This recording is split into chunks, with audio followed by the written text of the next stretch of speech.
ముఖ్యంగా ఎవరో ఊరోడికి ఇచ్చారు ఉద్యోగం. Okay sir. మీరు సెలెక్ట్ అయ్యారు. ఫార్మాలిటీస్ అయ్యి మా వాడు చెప్తాడు. రేపటి నుంచి వచ్చేయండి. నమస్తే సార్. Thank you sir. ఏంటి సార్, ఎన్నో ఇంటర్వ్యూల్లో మీరు బందరు గురించి గొప్పగా చెప్పడం విన్నాను. ఒక బందరుడికి మీరు చేసే న్యాయం ఇదేనా? ఇది ధర్మమేనా? చెప్పాలి మీరు.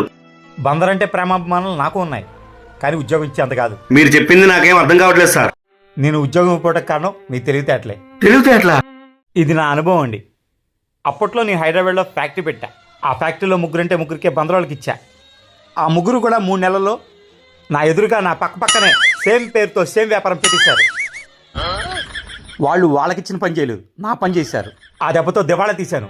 అప్పుడు మునిగినోని మళ్ళీ ఇప్పుడు తేలాను. అప్పుడే గట్టిగా నిర్ణయించుకున్నా, నాకంటే తెలియగలవాడికి నా కంపెనీలో ఉద్యోగం ఇవ్వకూడదని. అందుకే ఇన్నోసెంట్ అయినా ఆయనకి ఇచ్చాను, తెలివిగలవాడైనా మీకు ఇవ్వలేదు. తెలివైనోడు అనుకున్నాను, నాకంటే తెంగరోళ్ళ ఉన్నాడు.